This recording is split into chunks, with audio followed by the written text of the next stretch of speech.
Crimson Trace announces Link, the world's first wireless laser and white light system, combining a green laser and 300 lumen light with instinctive activation for AR-type rifles. Link, smart, simple, secure. Learn more at crimsontrace.com.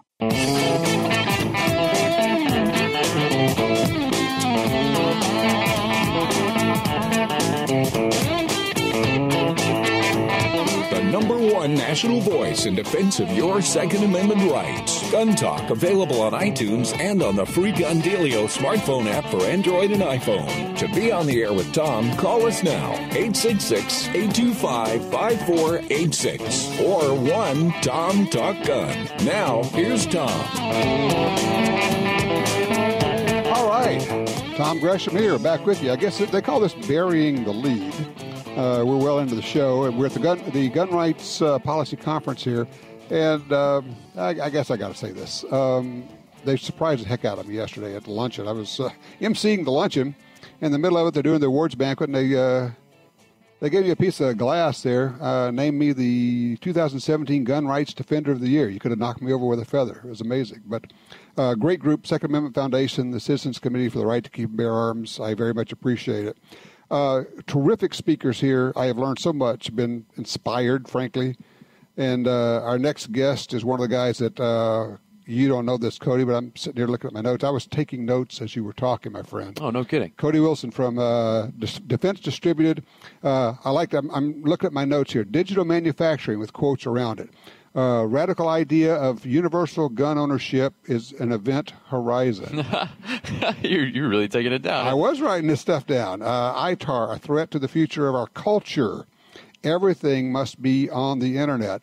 And then this one, which I really liked, gun control in the age of 3D printing is a fantasy. Yeah. Why is that? Yeah. The entire political idea is one of technocracy and containment. They envisage, in order to achieve their political ends, our enemies, the gun controllers or the prohibitionists.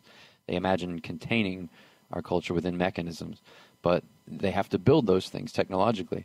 And the opposite is happening. We're only proliferating means of giving ourselves guns easier. They have to control not just us, but everything about us, what we can do and how we can share information, where we can go, what we can carry. Right. It's getting into they have to throw themselves into the internet at the end of the day, and that's literally the fight now. That our case that SAF is co-plaintiff on. That's the fight. Why don't we explain that? Let's back up because a lot of people don't know what we're talking about. Sure. Go over the basics for me if you would. Well, please. gosh, it sounds too hard to believe, and we just had good news about export control reform is happening. Trump's easing up the export rules, but really at the cutting edge of things.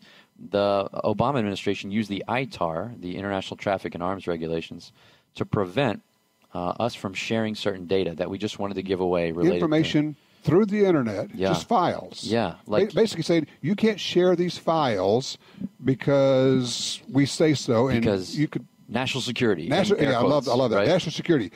But this is just information. That's right. And not just information. We think it's actually protected speech because it's not just speech. Mm-hmm. It's speech about a Second Amendment protected activity. Okay. So it's actually more than just normal speech, which should ordinarily have First Amendment. And for those who don't know, ITAR is actually a very powerful law.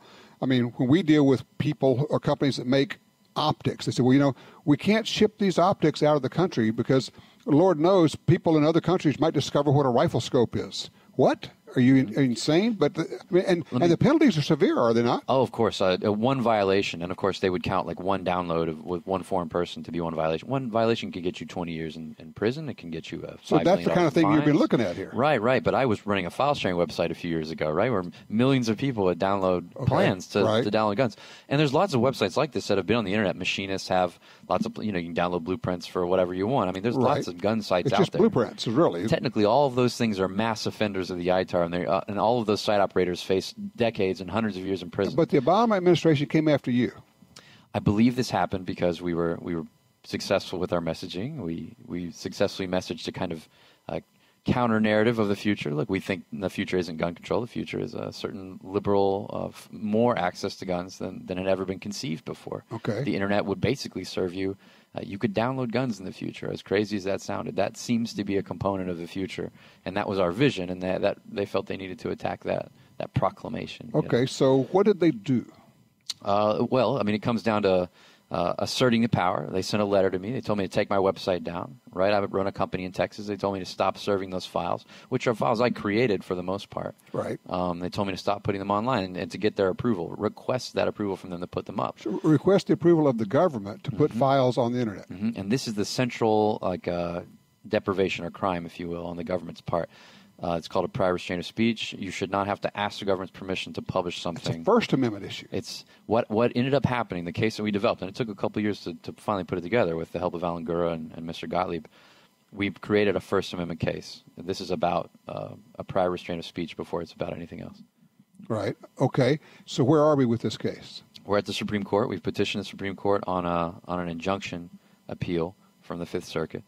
The government's waiting to hear back if they're going to take the case. The government's response is due November 2. I mean, look, you lose months and months of these things. But I think we're coming into year 3 on this thing. Holy cow! It took them 7 years to win Ezell. We're good. I'm in the mix. I have this company, Ghost Gunner, and I started to sell equipment and make the money to keep this. All right, tell us about that. What is Ghost Gunner? Ghost Gunner is our milling machine. So we were a software company for years first, right? Okay. We're online. We let you download things. We're quick. We're nimble. Right. But then the government took that out. So we couldn't give you software. We couldn't make money on software anymore. Okay. So we became a hardware company. Right. And we learned a lot of things in software. So we began making the machines that could execute the software. So Ghost Gunner is a CNC mill, little desktop mini mill, 3-axis CNC, really, really tight specs. It's very accurate. Initial run out very low, and you can do complex operations with it. It's a CNC machine, basically a kitchen top CNC machine. And we program gun applications for it. And you put gun applications, so you can make a gun with this CNC machine. And now a lot of people are going, is that legal? So? And it's unfamiliar to a lot of people. People prefer to buy. It's easier to buy. It's good to be a consumer. But actually, if you're allowed to own a gun, you're also allowed to make that gun that you can own. That's just the way it's always been. And the GCA... That is legal. Always has been. Okay. Ever since A Life at Remington, right? Okay. You can make barrel blanks in your garage and start the next great American company. Okay. Apparently. Now, according to our laws, you can't do that and manufacture for sale. Is that correct? Right. If you're going to get into the business of making guns, and that's what the ATF cares about. Are you distributing? Are you in the business? Is it for livelihood? Is it for making profit? them for yourself? That's allowed. Even, I would say, for yourself and other people. There's a bit of a stretch in there. What the ATF cares is if you're representing yourself as in the business, if you're making money from multiple sales. If I'm going to make a very nice 1911 here with my machine, and I'd like to sell that to my uncle or my father, or just as a gift or something as well. Wait. Back the truck up. I thought we were making cheap little plastic toys with this stuff. You just said the word 1911. I did. What? So with 3D printing, it's kind of a wide array of different things. So yes, there's plastics, and that's what a lot of people came to know us from, the plastic guns and plastic gun parts. But the milling, actually, though it uses the same types of software, it's a different process. So we're cutting. Sure. We're using cutters. You're cutting steel. It's true CNC. Right. In this case, like with the Ghost Gunner, we're not cutting steel because we don't have a lubricant system, but we're cutting the most popular aluminum frames. Okay, so you make aluminum frame. That's an aluminum 1911 I'm looking at it right now. It's a 1911. That's all it is. Right. We finished that frame to print, exactly to print, and then that's with the Midway parts kit. Holy smokes. Yeah, man, that's the real deal, and there's no numbers on that. You're making, and there's no serial number on it. Yeah. Why is the no serial number thing important? It's important from my point of view. One, because I'm kind of a radical libertarian. It's always the most important thing to me. Perhaps some gun people don't think it's like the number one issue, but it's an added bonus for them. But for me, gun rights don't mean anything if you're always first giving that number or giving that registration to somebody. Even if people want to say, an A&D book isn't a registration. Well, it's something. It's a list somewhere. A trace is a trace. And look, that can sound paranoid, that can sound unnecessary, and I think reasonable people can disagree about it. But if it is a real right, then you shouldn't have to give anybody your number. And if there's no number, then... I don't have a serial number on this computer that I gave to the government to buy this computer, and I think the same things apply to the firearm. And of course, the firearm is the only implement in our entire Bill of Rights that you're guaranteed to have access. Okay. It's a unique implement. So the announcement today, this is big breaking news. You let this out today. Yeah, it's today. What are you calling this thing? So our machine, this machine we've been selling, right? We're now saying we got there. We're there. We've got software and fixtures to do pistols. We can do the 1911 frame, government single stack 45 frame in aluminum, and we're also releasing Glock aftermarket polymer 80 capability as well. So the two of the most popular guns of all time, you can make at home. You can make from 80%, and you're afforded a certain level of dignity and privacy that you didn't have yesterday. That is astounding. Well, thank you. I mean, it truly is. So you could sit there and make a 1911 from scratch. Let me get you some video up here. Yeah, I mean, it's okay. Now, do we have all this on the web so people can see it now? I've got a YouTube video coming up real soon. I was just gonna show you that, like, it cuts the rails, man. Oh, yeah, I'm looking at it now. Look, I mean, that's... It looks just like a CNC machine that you'd see at Smith & Wesson or Ruger or any other place. That's what we're aspiring to. And, in fact, I don't think I'm spoiling anything, but we're in talks with Brownells right now. I mean, look, I think it is the Sportsman's CNC. And, importantly, it's not locked down. It doesn't just do guns. Right. It's a true CNC. You want to program it, you want to serialize with it, you want to whatever engrave you want with to put into it with a program, it'll make it for you. That's what we've done here. And a lot of people haven't, like, let's say our competitors, of which there are not many, especially in this price class, but they had no application in mind besides craft type things. But because we designed to those specifications of making guns, you're able to do all kinds of other things with it. Robotics teams like in New York, and it's a true CNC. And probably I'm limiting its success because I want to do gun things with it. Sure, you'll do a lot of other things. Cody, it's amazing. Defense Distributed, if they want to see more about this, where should they go on the web right now? They can go to ghostgunner.net. Okay. And, of course, they can always Google Defense Distributed. It's amazing. I love the radical libertarian bent. And let me get this quote out again, because this is very cool. This is from Cody Wilson. Gun control in the age of 3D printing is a fantasy. Absolutely. Congratulations. Thank you so much. That is outstanding. All right, don't go anywhere, people. We'll be right back. Tom Gresham, 866-TALK-GUN. All right, be right back.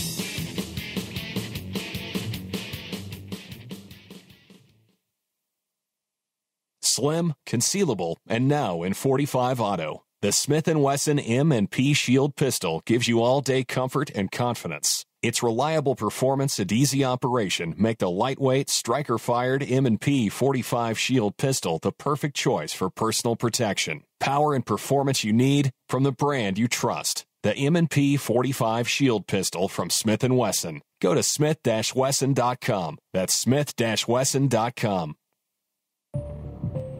You got your carry permit, and that's good. But you know you could use more training. Get the DVDs, which have what you need.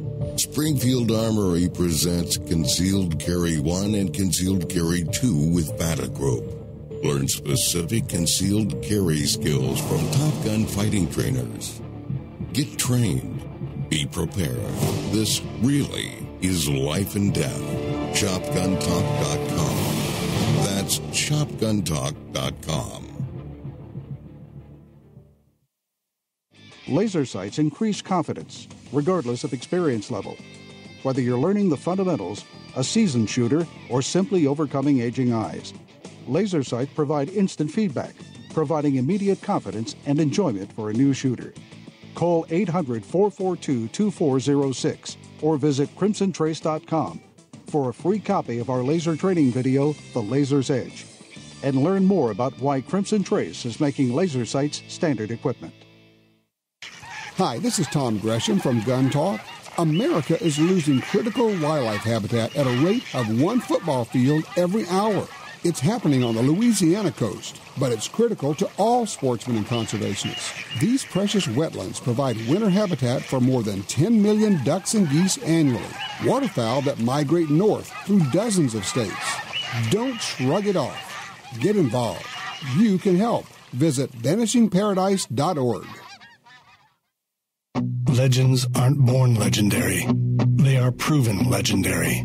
Like the new FN 509 handgun, a direct result of over 1 million rounds of testing and a direct descendant of over 125 years of legendary FN firearms. The world's most battle-proven firearms. The FN 509, a legend in the making. Find out more at fnamerica.com.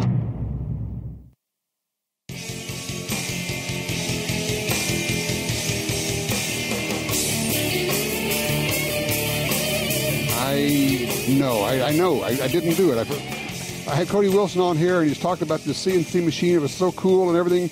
And everybody's going, yeah, but what's it cost? And as he's walking out the door, As he's walking out the door, I said, by the way, Cody, what's that cost? $1,500. Okay, so it's $1,500 for the CNC machine. Put it on your kitchen table, and you can make stuff with it. Among the stuff you can make is guns.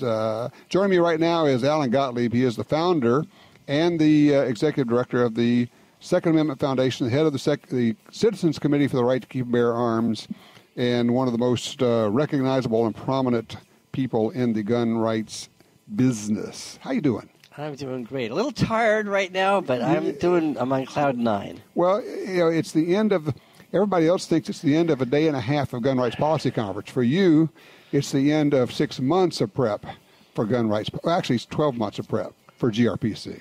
Not exactly. Actually, it's more like a little over 6, to be honest with you.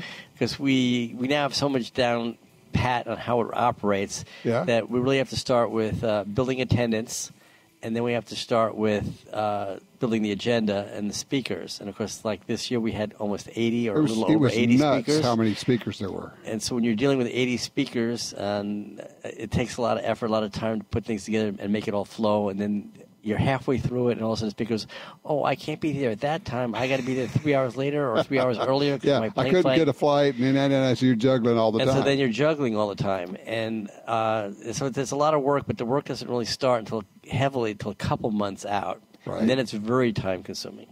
And, Tom, the sad thing about it is, it's crazy, is all this time went into it, you blink your eyes, and in a day and a half it's over. Boom, it's gone. That's right. And for you, you walked into the room here, and I could tell it was just like the weight had come off, and you're going, okay, I can breathe again. But it was fantastic. It really, I've been to a bunch of them. This one had such energy, and I think the energy was because it was coming from a lot of different directions, if that makes sense, in terms of different groups, different types of groups, different groups of people involved. It doesn't look like GRPC of old. Oh, no. Look how many more women there are. Yes. Look how many more people of color there are. Yep. Look how many people from the lesbian, gay, young people community. Very young people. It used to be a bunch of old guys. A lot of young people. Yep. A lot. Yeah. No, there's no to it. The face of the gun rights movement has changed over time, and it's obviously growing, and it's obviously much more diverse. It is, and with that, you get a lot of interesting ideas that you're going, never thought of that. That's an interesting way to approach things. You go, oh, yeah, okay, well, that works. It's the sharing of ideas. That's really what this is all about. Yeah, and a lot of that diversity has come out of previous conferences, and it keeps building and growing. So it was one of the things GRPC set out to do was to grow the movement, make it more diverse, and now you can really see it. So I guess that's been successful, and it's really great to take a look at the audience and see that. Yeah, exactly. So, all right, put us in the Wayback Machine. How did the GRPC get started? Well, it was my idea, but the concept of it for what it was going to do, the purpose wasn't exactly the same. Back when we started this 32 years ago, wow, we had a situation where none of the national gun rights groups worked together, talked or communicated. There was no communication. And the concept of the first GRPC was to get all the national groups to send 2-3 people, to sit down for a weekend and work together so that we could all be on the same page and have a gun rights policy that made sense, and we all knew what we each were doing to defend that part or expand it, right. and we could work together, and what one group couldn't cover, another group could cover. Keep talking. I'm going to adjust your microphone there. And it was really very important back then. And we succeeded at that, and got everybody together. And for the first couple of GRPCs, they were obviously not designed to be as big as these are. Right. They were designed to be much smaller. Kind of brainstorming and working with the different groups, getting everybody together. Yeah, and it was succeeded. And then a couple of things happened. One, you had a ballot measure in California to try and ban handguns, and a significant number of grassroots groups, some of which is very local, in a town, in a city, popped up. And we were heavily involved in stopping that gun ban in California. And what happened was, it was like all these gun groups popped up, and they were each one independent characters. Somebody started a group. They had 300 members here, 100 members over here for another group. And it was like all of a sudden the ballot measure was over, and it's like all this creative energy that created people meeting and doing things was now, they had nothing to do. And it was going to go away, and I didn't want it to go away. So we moved GRPC to hold it in California to keep these groups alive and to help feed them, and make it more. And for those people that don't know, says yes, there was a ballot measure to ban handguns in the state of California. Yeah, of course, we defeated it. Right. And as it's done with a lot of grassroots effort, I didn't want that grassroots to go away. So we work with these grassroots groups to keep them alive, and had GRPCs in California a bit, mainly because there was all these groups that were there. And then the next thing that hit was the Clinton gun ban. 1994. And so what happened in 1994 was that grassroots groups sprung up all over the country, and the California experience was now nationalized. Right. And so GRPC became, okay, now we can move it all around the country from place to place, each year pick a different city, and keep all these groups that now started alive. Some of them only have 50 members, some had 100 members, but they needed a reason of being, and they were all doing different things that were really pretty cool. And some of those things could be, moved from one city to another. Another group could pick up and say, hey, let's do that in our state. And so that was the impetus of how GRPC went about.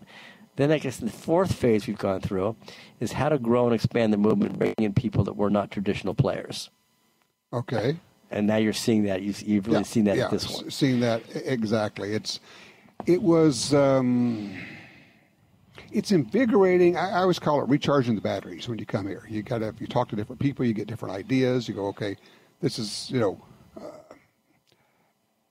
sometimes the work we do in gun rights, you feel a little bit isolated, like you're kind of out there by yourself.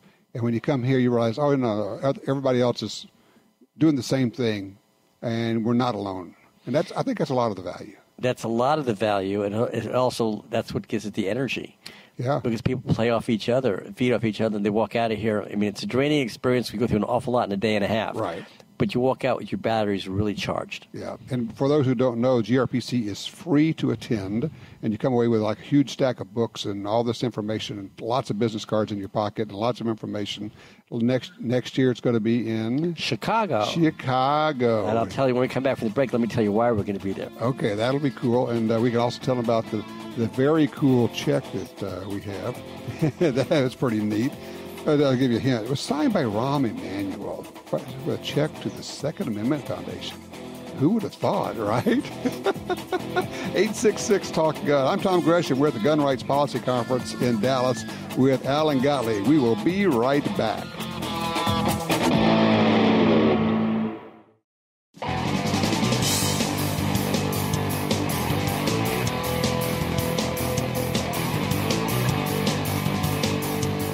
Sign up for our Gun Talk newsletter and join the Truth Squad at www.guntalk.com. Now, back to Gun Talk with Washington Times opinion page regular contributor Tom Gresham.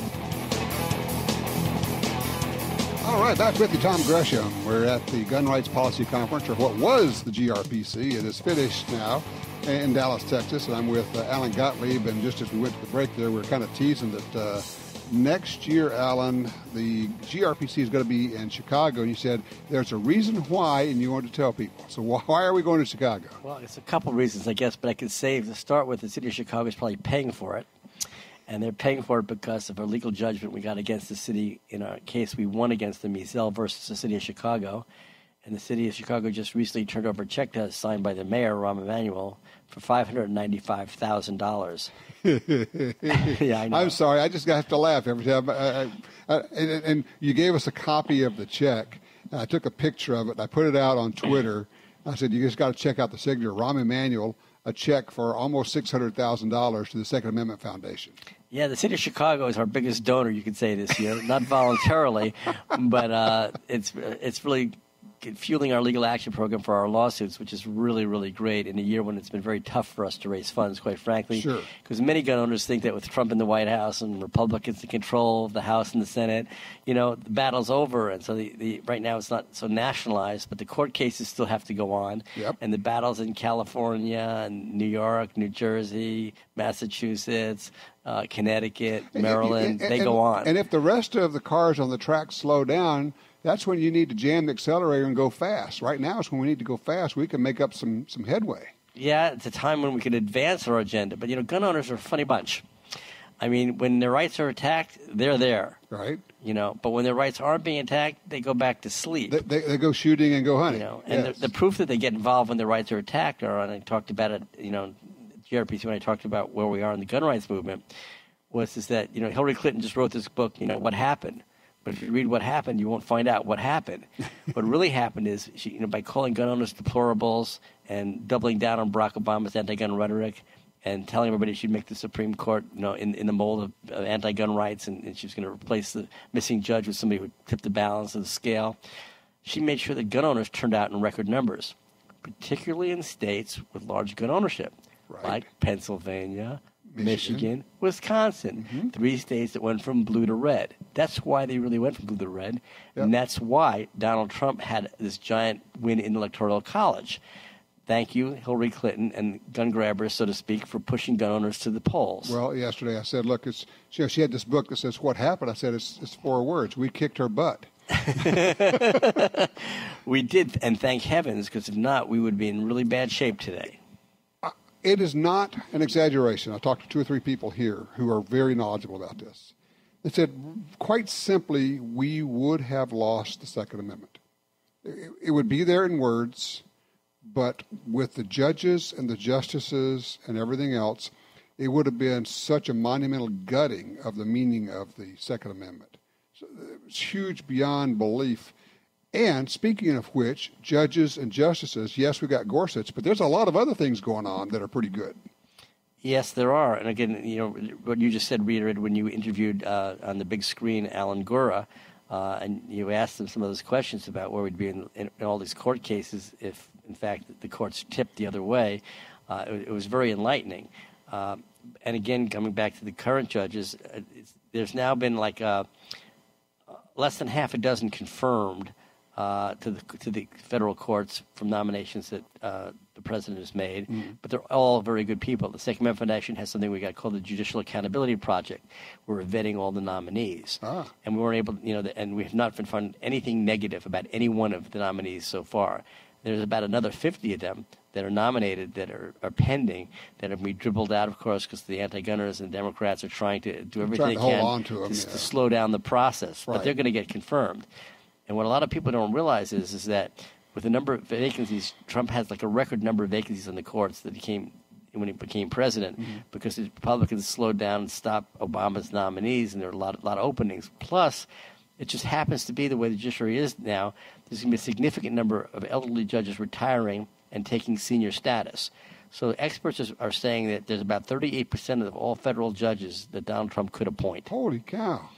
And the Supreme Court takes a minuscule number of cases that are sent to it. I mean, it's like 1% or something. It's way under 1%. It's way under 1%. Okay. Which means that the courts just below that, the appeals courts, are the ones where the real decisions, the lasting decisions are being made. So these judges that are being put on federal benches, they actually are going to have the last say in most situations. That's correct. Of course, we just had one of those situations in Washington, D.C. Yeah, you got to tell them about that because that was a huge win. Okay, well, Wren versus D.C., a Second Amendment Foundation case that challenged their so-called needing good cause. If you wanted to get a permit in D.C., a carry permit, they said, well, yeah, you have to show good cause.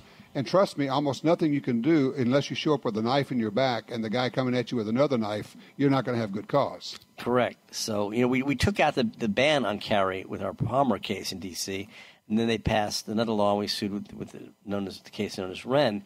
We won it at the appeals court level, and then the city asked the whole en banc panel of the D.C. Circuit to rehear the case. And this week we just got the great news that the D.C. panel, not one judge on the panel, moved to have a vote. Not a single judge moved to have another vote on this. Correct. So right now, the way it sits is that D.C. cannot require good cause, but now we're waiting to see if they're going to ask for the Supreme Court to pick it up. Is that where we are? Yeah, they get 7 days to decide if they're going to ask the U.S. Supreme Court to hear the case. And at that point, they have to file a motion that they're going to file an appeal. Then they'll get, I think, 90 days, I believe it is, to be able to file their appeal. and then we'll get a chance, another 60 days or so, whatever, to respond to it, and then people get a chance to file amicus briefs if the court should hear it. This is a huge win, though. It really is. The Wren case is a huge win for the Second Amendment Foundation. For all gun owners. For all gun owners. Hold that thought here. I'm going to take a quick break here. We'll come back because there's so much going on, so many court cases. What is the phrase, Alan, winning back gun rights? One lawsuit at a time. One lawsuit at a time. I'm Tom Gresham, and this is Gun Talk.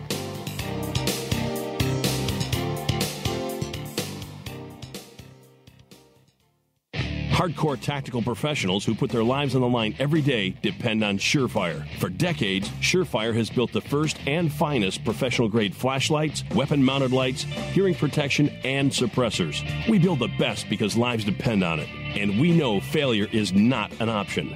We design, engineer, and manufacture Surefire products right here in the U.S. For you, for your loved ones, Surefire. American built, American strong. Surefire.com. Why do hunters and shooters love the Ruger American Rifle? With right-handed and left-handed versions, all-weather, Magnum, Compact, Predator, Ranch, and Scope package options, there's a Ruger American for everyone.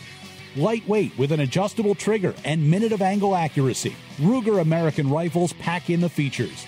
Is the Ruger American the best rifle on the market? See for yourself at your local retailer or at Ruger.com. That's Ruger.com. Perhaps more than any other landscape, wetlands embody the life-giving abundance that nature has to offer. And perhaps more than any other organization, Ducks Unlimited is working to ensure that our continent's wetlands not only survive, but thrive for generations well beyond this one. The time is now to band together. The time is now to rescue our wetlands. There's only one place where you can buy that firearm you've always wanted and turn it into your very own. That place is Brownells.com. Now offering a huge selection of firearms from all your favorite brands. Brownells is the spot to buy online. When you're choosing your gun, be sure to look over the enormous selection of parts, accessories, ammo, and more to make that firearm your masterpiece. Brownells.com. Serious about firearms. For more than 70 years, Timney Triggers has been enhancing the shooter's experience. Whether it's a local competition, a day at the range, or even the hunt of a lifetime. Setting the standard in aftermarket triggers, Timney is now producing more than 170 models of triggers for bolt-action rifles, shotguns, AR rifles, and semi-automatic rifles. Proudly made in the USA since 1946. Find your new trigger at TimneyTriggers.com. Nosler has been a leader in bullets and ammunition for decades and keeps growing with new product introductions that follow this tradition. Accurate, highly effective bullets and ammo for long-range shooting, precision rifle competition, and big game hunting. To be the first to hear about new product releases and promotions, follow Nosler on Facebook and Instagram and become part of the conversation. You won't settle, and neither will we. Nosler.com.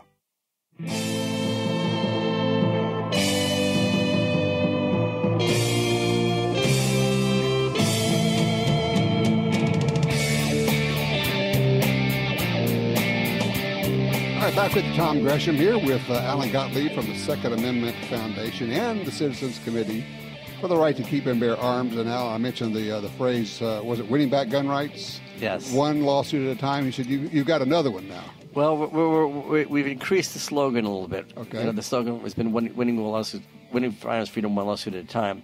Now it's expanded. We started an ad campaign we're running. It's going to be the ACLU is on first. Who's on second? The Second Amendment Foundation, winning firearms freedom one lawsuit at a time. Okay, so the ACLU works on the First Amendment. And occasionally, and here's the thing a lot of people don't understand, sometimes the ACLU gets involved in Second Amendment cases, and we've actually done some things with them in the past. We were co-plaintiffs in a case where a library was banning Internet access to gun websites. Okay.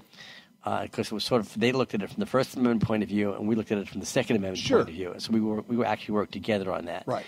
And then they've worked on a couple of the cases that we work on in alienage areas where you have legal U.S. residents but not citizens, and their gun rights are being trampled on. And the ACLU has done a couple of those cases. We've done most of them, but they have done a few. But by and large, they skip it. And, they kind of ignore the second. And, well, on their website, they still basically disagree with the Supreme Court decisions. They talk about it's the law of the land, you have Second Amendment rights, but we just don't agree with the court decisions. Okay. All right. I want to skip over to something because it was discussed here, and one of the conversations was talking about fighting these actions in California and New Jersey and Massachusetts and Maryland. And the point was made by somebody that said, and why is that important if you don't live in those states? It's because it's kind of like we went over to Afghanistan to fight terrorists there so we didn't have to fight them here. You know, we fight these battles in California because if we don't, then you'll be fighting the exact same battle in Nebraska and in Missouri. And, I mean, it will come out, so you've got to go fight it where it is. Is that a fair analogy? I love your analogy, and that's why I'm now, I guess, doing so much work internationally where I'm fighting stuff over, out of the country in, right. in Europe and in Asia because I don't want those things coming here. And if I can beat them there, they're not going to come here. Right. So, yeah, you're 100% right. And it's like, and let me give you a better example because it really touches closer to home. Our Wren case in Washington, D.C. Right. If we get rid of the good cause, language for being able to get a permit to carry in D.C., it's going to solve California's problem. It's going to solve New York's problem. Right. It's going to solve New Jersey's problem. Because they all do that. They all have the good cause. Right. So it's not in your state directly, but it sets a precedent. Right. And you guys think, I always say, while everybody else is playing checkers, you're playing chess. Yeah, you've said that before. That again, you come up with good analogies. I'm not good for much, but I can do that. I mean, we're playing chess a lot of times with this, and we're looking. Part of it is that we look for the future a lot. Mm-hmm. We don't look at necessarily where the battle is today. We try and look at where's it going to be tomorrow. Where are our opponents going to try to do something, and what are they going to do? Not today, but tomorrow, 10 years from now, and try to position the gun rights movement so that we're prepared for it. Or in your case, 40 years. Well, with the gun in the courts, 40 years. Yeah. 40 years ago, you started putting together and funding academic research on the Second Amendment. And you knew back then that we were going to need that at some point. There was no Second Amendment scholarship back then. And you got the ball rolling on that, you personally. Thank you. Because if you hadn't done that, there wouldn't be a Heller decision, there wouldn't be a McDonald decision, there wouldn't be any of this stuff. Well, thank you for your kind words. When I looked at that way back then, there were no law review articles that were pro Second Amendment. Everything was the collective right. It was not an individual right. There was no case law in the courts. In fact, when I started this, there was only one case supporting Second Amendment rights, so to speak. And it wasn't the Second Amendment.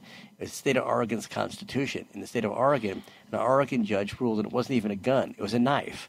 That a knife was the right to bear arms. You had a right to bear a knife because somebody used a knife for self-defense, and they got prosecuted for it. And the judge in Oregon, and it went all the way up through the state Supreme Court. Right. So there's a state Supreme Court ruling about the right to bear arms, but it wasn't a gun; it was a knife, and that was the only thing we had back then. Wow. And so, and like now, over 80% of the case laws supporting Second Amendment rights has been won by the Second Amendment Foundation or our attorneys. What? 80% of the case law about gun rights has been won by the Second Amendment or its attorneys? Yeah, Alan Gura, sure. won the Heller case. The Second Amendment Foundation was a direct plaintiff in the McDonald case. Right. The Bateman case that knocked out the so-called Emergency Powers Act in North Carolina that allowed suspension of Second Amendment rights during storms or hurricanes and things of that nature. Right. We knocked that out, which knocked out a bunch of other states. We knocked out the ban on carry in Illinois. We knocked out the ban on ownership in Chicago, incorporated through the ban on gun ranges in Chicago. We knocked out the ban on gun ranges in Chicago. Our suits basically knocked out and can allow gun stores to open and operate in the city of Chicago.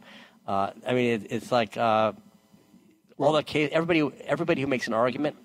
Everybody who makes an argument on a Second Amendment case, when you look at the sites they're citing in case law, they have to cite the Second Amendment Foundation's cases in every one of their briefs. Well, you're doing fabulous work. Don't go anywhere. We've got Alan Gottlieb here. We'll be back in just a minute. We're at the Gun Rights Policy Conference. You need to make plans to be there next year. All the information will be posted at some point on the Second Amendment Foundation's website, SAF at SierraAlphaFoxtrot.org. I'm Tom Gresham. This is Gun Talk. Don't go far. We'll be right back with a bit more news.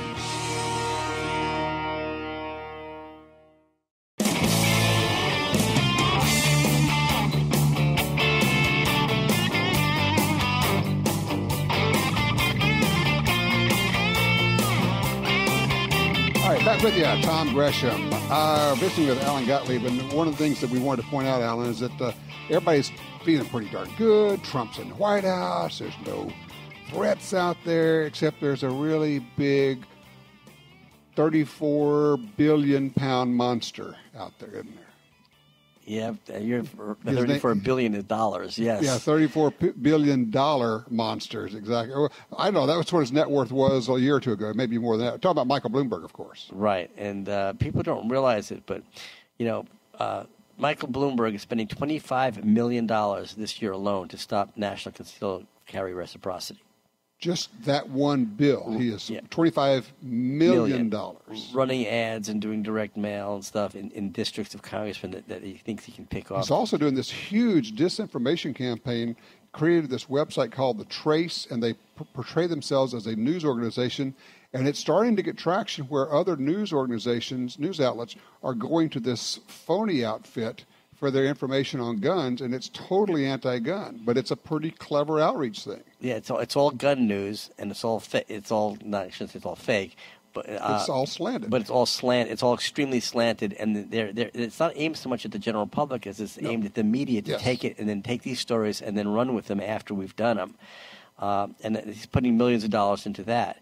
And the big one, of course, is his $50 million challenge grants that he announced at the National Conference of Mayors annual meeting for other mayors to come up with creative ways to usurp Second Amendment rights. He'll match dollars. So things like city taxes on guns and ammunition, mandatory insurance, things that you can't own a gun in the city if you don't have insurance, that in many cases you can't get the way they mandate what you need. So if you can't get it, then you can't have a gun. It's a de facto gun ban. It's a de facto gun ban.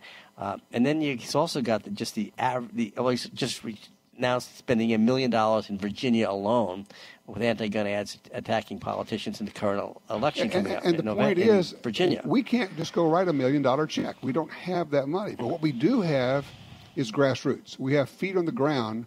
But, and I said this yesterday, if you either show up or shut up, and you've got to show up. That's what we have going for us. Yeah, we do. And a lot of people don't realize they talk about Bloomberg's, AstroTurf because he doesn't have grassroots. Well, he may not have grassroots, but he has paid roots.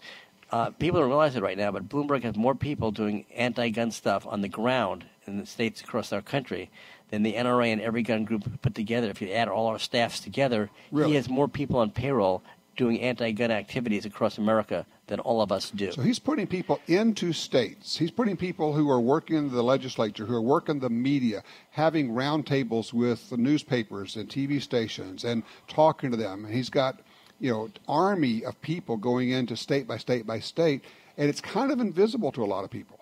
It's totally invisible to most of us. Then he's got this cocktail circuit. Bloomberg's very involved in the business community with all his business publications and things, business research that he does. And, the Warren Buffetts of the world, the Bill Gateses of the world, they're all his players and his friends. And, he gets them to write checks as well. So it's not just the 34 billion pound gorilla, Michael Bloomberg. You're looking at billionaires from all over the place, putting in millions and millions of dollars against gun rights. So what do we do? We've never had to face that before. Well, what we have to do is we have to redouble all of our efforts on the ground and get more people involved in gun rights groups at a time when they think, the battle is over. It's difficult. We're going to have a hard year, and we cannot afford to lose any ground. So basically we need boots on the ground, and we need donations for SAF and for all the other groups out there. You got to get involved. This is not a time to say, boy, we can relax. No, you can't relax, because they're not relaxing. Alan, thank you so much. GRPC was a huge success. Thank you for everything you do, and congratulations to your award of being the Gun Rights Defender of the Year. We didn't get time to talk about it. We'll have to come back and do that another time. Thank you very much. I appreciate it. Hey, if you want to be a part of the after show, now's the time. Give me a holler. 866-TALK-GUN. We'll get you in. 866-TALK-GUN. Yes, we are doing the after show. And make plans. Chicago next year, GRPC. It's a hoot, and boy, let me tell you, it is worth it. Have yourself a great week.